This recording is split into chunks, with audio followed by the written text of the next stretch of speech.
some breaking updates now coming in. NCP Sharad Pawar sources are telling us that Sharad Pawar, the patriarch of the NCP, and of course the Chanakya on the other side of the political divide, he has dialed Nitish Kumar. That is what we are getting to know. He has dialed Nitish Kumar, has spoken to him. You know, this is where Sharad Pawar is going to come in very handy for the India alliance. He is known to be able to manage pushes and pulls that maybe not many can manage, and given the numbers that have come in as far as the NCP and the India alliance is concerned, certainly this is going to give them fillip. But JDU plus TDP, both sources have told us that they are not going anywhere. These are the NDA alliance that are going to be targeted. Both were estranged at one point of time, but they are not estranged anymore. Let's get you the big takeaways as far as the general elections 2024 are concerned. The big takeaways as the numbers stand this afternoon. Prime Minister Narendra Modi is going to need allies for his third term. As it stands, the BJP is not clear majority, and they will need to take their allies along. Of course, the BJP says we've always done that, but the criticism against them is that they haven't. Anti-incumbency clearly hurting the ruling BJP. Their allies have done okay. They've not really pulled down the BJP as was the suspicion. It's the BJP that has lost its share as well. Big Uttar Pradesh fall for them. We showed you on the magic wall how the numbers have come down for them, but not nobody really saw as bad a situation in Uttar Pradesh. Some tight seats still remain, but certainly a big setback for them. They wanted to improve from 2019. They've lost a major chunk in Uttar Pradesh. BJP's losses are also coming from Dalit strong constituencies. They've lost a chunk of the Dalit vote share. Is that because of the reservation, caste census narrative of the opposition mounted by Rahul Gandhi is the big question.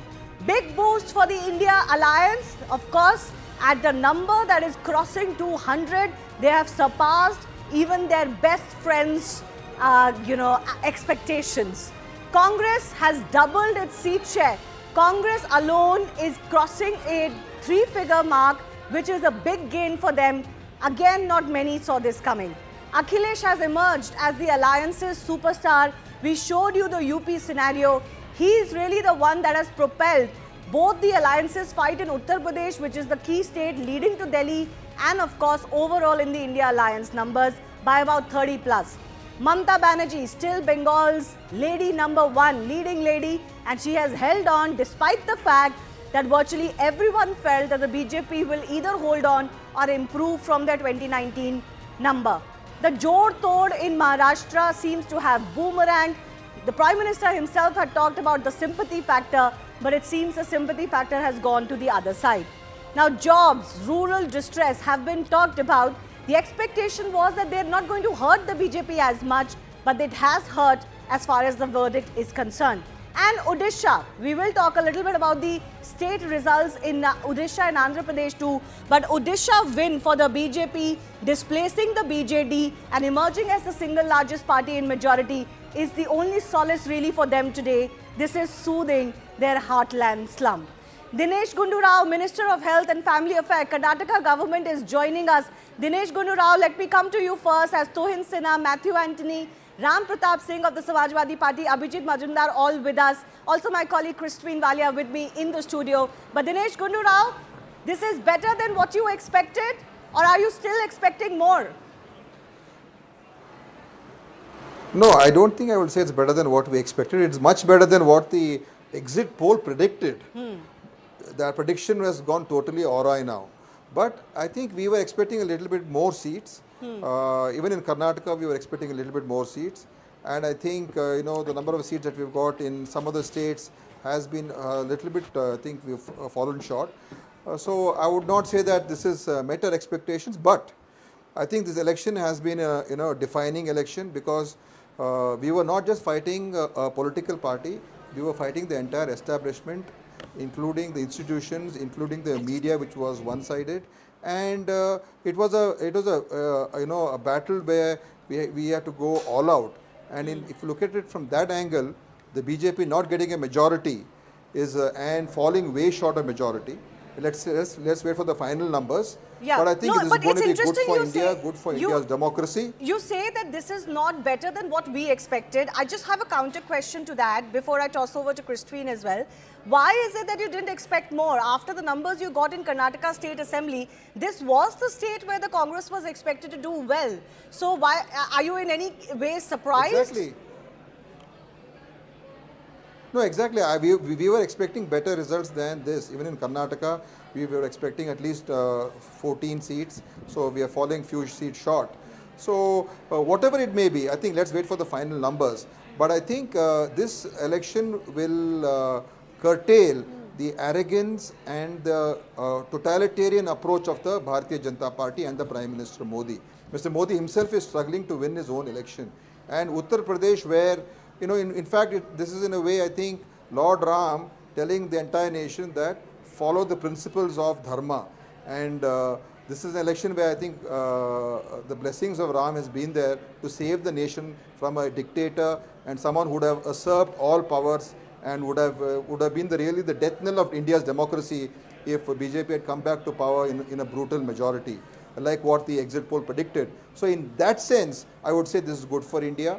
And I think Congress, all of you people have been writing off the Congress, we've been writing off the opposition parties, and we had an uphill battle on our hands. We had the CBI, IT, ED, media, all fighting against us. Okay, And Mr. Dinesh this is a victory, Gundu Rao, I think, since ultimately about in a that month's sense, time, for the founding principles of the nation. since about a month's time, you've been saying I the would Congress say- is comfortably I- positioned in Karnataka. Now, given the numbers that are coming in, and in comparison to 2019, for example, the NDA with 18 and Congress with 10, it most certainly is a jump again for the Congress. But as for the other takeaways are concerned, what's your biggest talking point? What do you project for the INDI bloc? We're putting out the numbers, but remember, it all goes down to the last vote, really.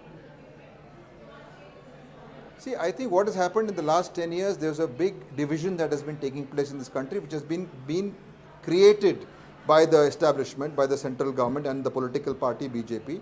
They were building walls between communities, between societies, and they were creating a nation, India versus Bharat.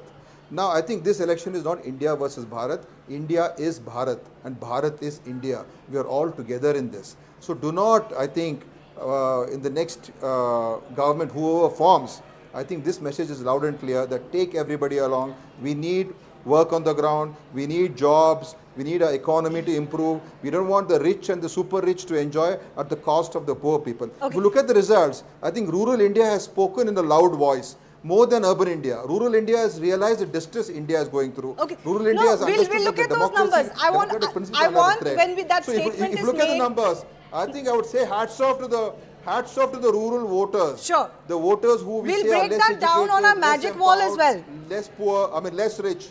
Gundu Rao, Yeah. you So- said whoever so that forms I the think next is a- government. You said whoever forms the next government, is the Congress hopeful that it can form the next government, or the Congress-led India Alliance can form the next government still? Yeah, so let's wait for the final number. No, once the wins are completed, we'll never know what happens, how many seats the things can change. Right now, I'm being optimistic, but one never knows in politics, right? So let's wait for the final numbers. But the message is clear. India needs peace. India needs harmony. And India has rejected the authoritarian regime of Narendra Modi. Can I ask you a final? Thanks so much for watching CNBC TV 18. For all the breaking news and top stories, keep following us on all our social media platforms.